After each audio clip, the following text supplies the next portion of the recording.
Sziasztok! Most megint nézzünk egy ilyen gyors, rövid nézelődést, vagy tudakozódást, hogy mi van a szeretett kedvessel, mit lehet róla tudni, milyen gondolatai vannak veled kapcsolatban, vannak-e érzései, és milyennek az irántad való érzése, és te mire számíthatsz tőle, mit hoz számotokra a következő néhány nap. Lássuk, hogy a szeretett személyednek milyen gondolatai vannak veled kapcsolatban most.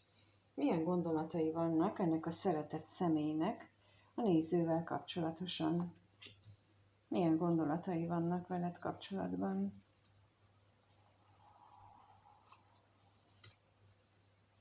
Milyen gondolatai vannak.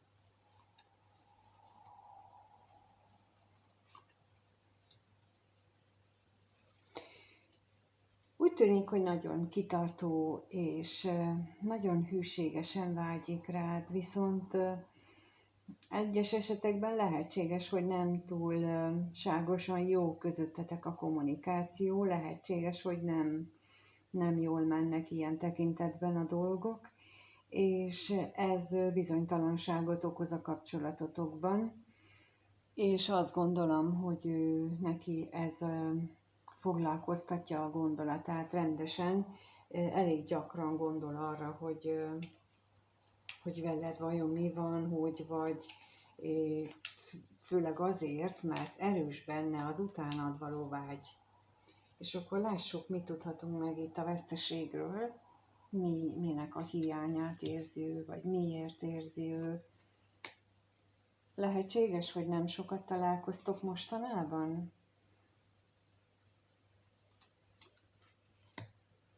Lehetséges, hogy igen, hogy nem sokat találkoztok mostanában, pedig nagyon szeretné, hogyha megújulna a kapcsolatotok, nagyon örülne neki, és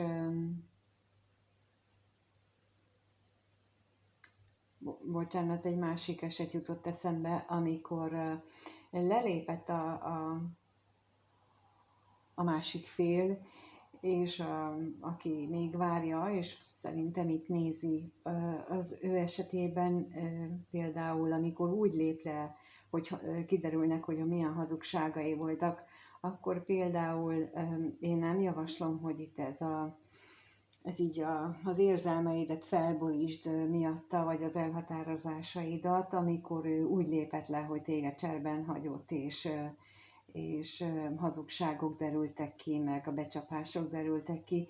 Ez most azokra a szeretett személyekre vonatkozik, akik nem ilyen módon tűntek el, hanem csak egyszerűen úgy hozta az élet, hogy most éppen nem tudtok találkozni. Tehát akik így úgymond tisztán vannak külön, és nem a hazugságok és becsapásoknak a következtében. Náluk van ez, hogy az a másik fél az vágyik, és veszteségként éli meg, és vágyik arra, hogy együtt legyetek, vagy újra induljon a kapcsolatotok. És akkor itt most a vágyra is kérnék szépen.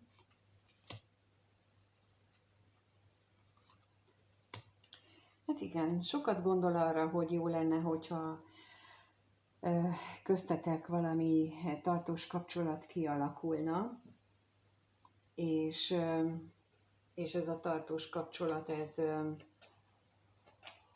stabil is lenne. Tehát hosszú távú is lenne, és kiegyensúlyozott is, harmonikus is.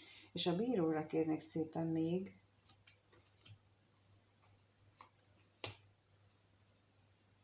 De úgy látom, elég sok minden van, ami megakadályozza őt abban, hogy közeledjen feléd, bár, és a múltban is lehetett, bár nagyon szeretné, de ez a múltból eredő akadályok, problémák, ezek még mindig ott vannak az ő világában, vagy az ő gondolatvilágában, a veled kapcsolatos gondolataiban mindig benne vannak, és ezek lehetnek bármilyen olyan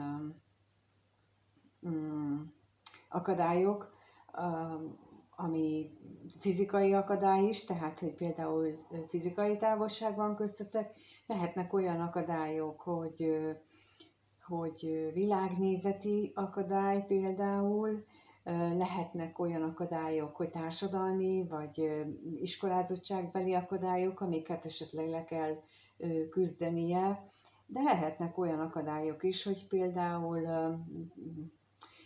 kishitűséggel küzdötök, ő is, meg te is, önbizalom hiánnyal, és akkor ezeket a gyermekkorban vagy fiatalkorban szerzett sebeket kellene először feldolgozni ahhoz, hogy ezen át lehessen lépni. És lehetnek ez a fiatalkorban szerzett seb egy másik szerelem, ahol elhagyták egymást tínédzserkorban. Nem ritka az ilyen, hogy a fiatal lányok és fiúk jönnek-mennek egymás életében, viszont lehet, hogy ott az egyik nagyon mélyen érintett volt, tehát nagyon mélyen érzett a másik iránt, és tudtán kívül mondjuk az, aki lelépett, az nagyon megsértette olyannyira, hogy például évtizedekkel később is még, vagy több évvel később is még ezen küzd az a személy, akit így becsaptak, vagy úgy érzi, hogy becsaptak, és ezen kellene például ilyenen lehet, hogy ilyenen kell dolgoznia, vagy nektek kell.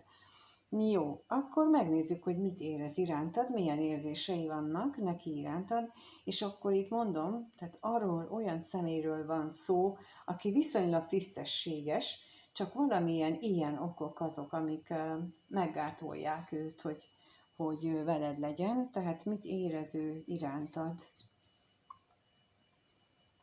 Mit érez ő irántad?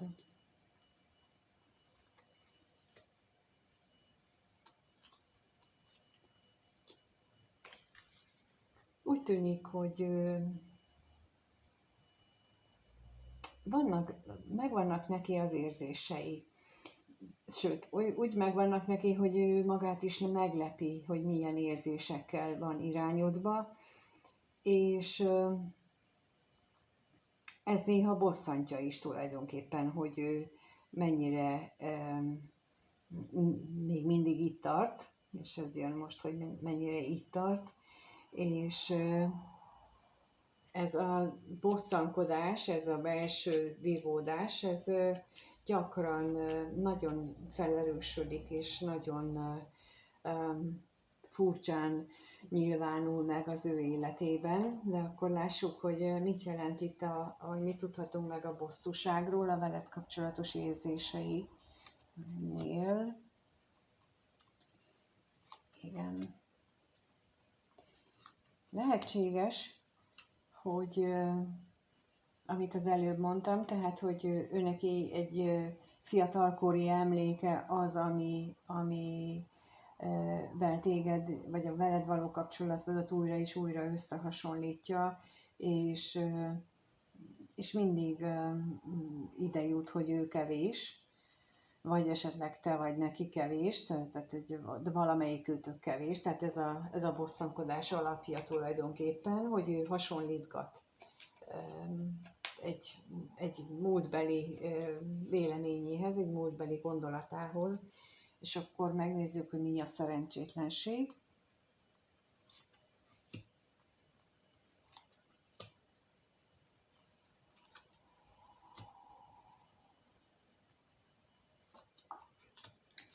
Hát lehetséges, hogy itt ugye olyan is, hogy ti idősebbek lehettek, mondjuk ha nő vagy, akkor idősebb a női fél, mint a másik személy, és ez amin sokat gondolkodik. Lehetséges például az, hogy, és akkor itt megint erre utalok vissza, hogy itt valami nem, tehát összehasonlít. Például, ha te idősebb vagy, például, hogyha te,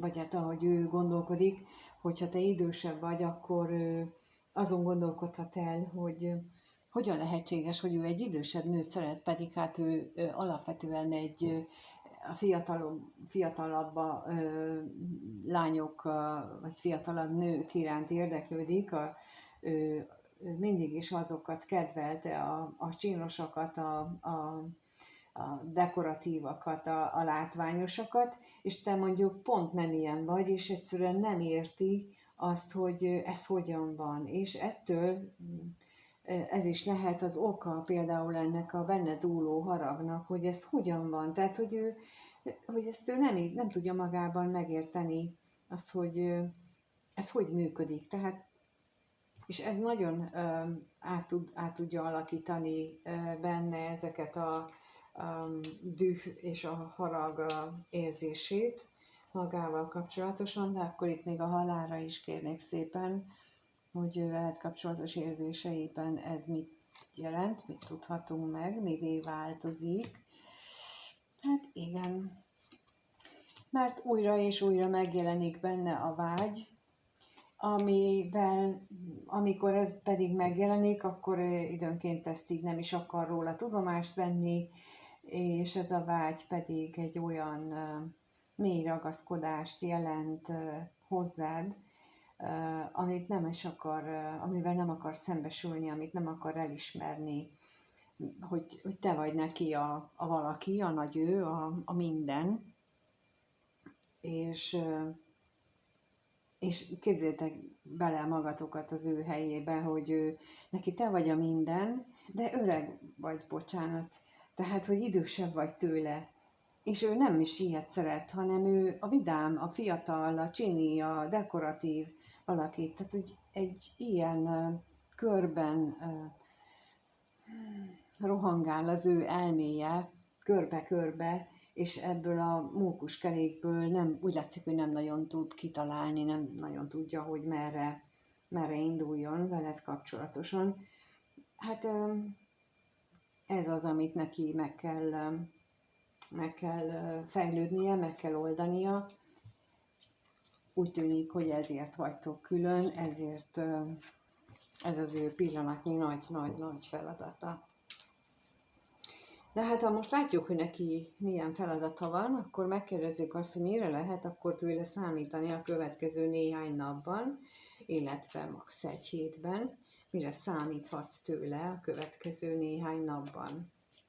Mi az, amit ez a szeretett személytől a néző mire számíthat, mit várhat tőle, mi az, amit tőle várhat a néző ettől a szeretett személytől.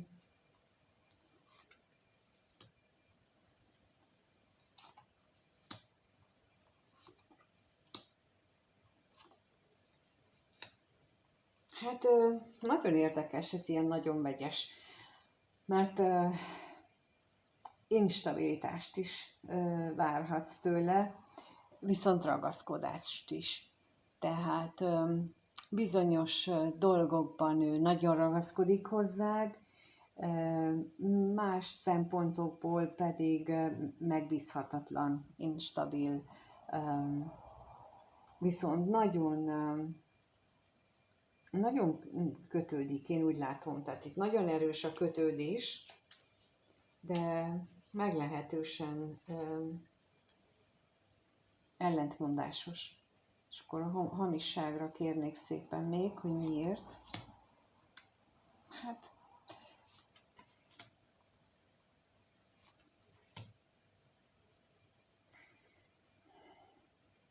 és a pénzre is kérnék.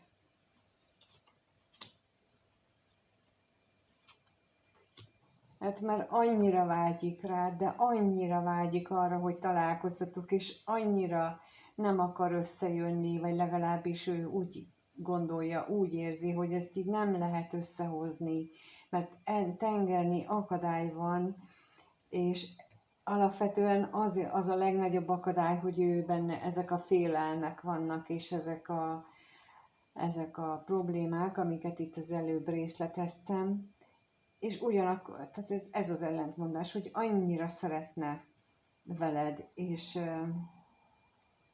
és amikor az elménk eluralja az életünket, akkor fordulhatnak elő ilyenek, és ez különösen férfiaknál nagyon nagyon így működik. Bocsánat, a férfiakat nem bántani akarom, ez pszichológusoknak, pszichiátereknek a megállapítása az, hogy ők, meg hát ilyeneknek, hogy az ő gondolatvilágok és működési rendszerük teljesen más minta alapján, sémák alapján működnek, és ők sokkal inkább az elméjükkel, az agyukkal élik meg az életet, mint az érzelmekkel, és ezért mondom, hogy ő ezt így ésszel felfoghatatlan ellentmondásokat mutattak itt is a lapok, és ésszel felfoghatatlan ellentmondások vannak abban, hogy hogyan oldja meg ő ezt a problémáját. No, még akkor megkérdezzük azt, hogy mit jelent itt ez a váratlan öröm, hát ha történik valami, hát ha azt jelenti, hogy történik valami, ami segít nektek.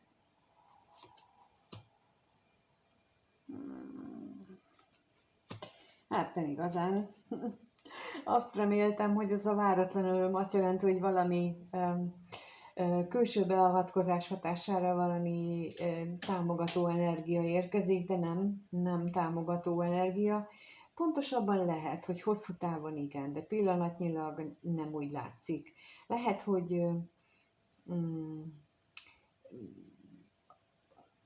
a gödör felé taszítja őt ez az energia. A gödör arra azért szükséges mindenkinek, nőnek, férfinak aránt, mert ameddig még van lejjebb az életben, tehát így lelkileg lehet még hova fájdalommal, szomorúsággal még lejjebb lehet csúszni, addig ilyen szituációkban, ahol ilyen nagy változásra van szükség, akkor ott még az élet azt csúsztatja. És itt a váratlan öröm ezt jelenti, hogy még őt csúsztatja az élet bejebb a gödörbe, addig, ameddig el nem éri a gödör alját, és amikor már odaér, hogy legyen meg a te akaratod, amikor már nem ő akar irányítani, hanem megengedi az univerzumnak és a teremtőnek, hogy legyen úgy, ahogyan akar, na akkor fog elindulni felfelé a gödörből. És ez minden más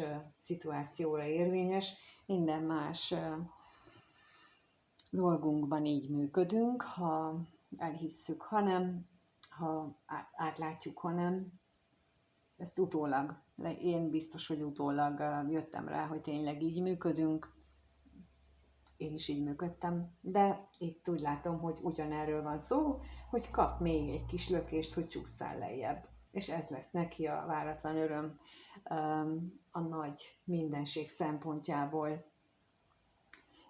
Szóval ez a rövidített verzió volt ismét, köszönöm, hogy itt voltál, köszönöm, ha megírod a véleményedet, és köszönöm, ha tetszik és lájkolod, és ha gondolod, hogy segíthetek neked, vagy a tiédet boncolgassuk még jobban, akkor a lenti elérhetőségeken tudsz elérni, és szívesen segítek, és mondom tovább, amit a lapok mutatnak, és mindannyiótoknak minden jót kívánok, sziasztok!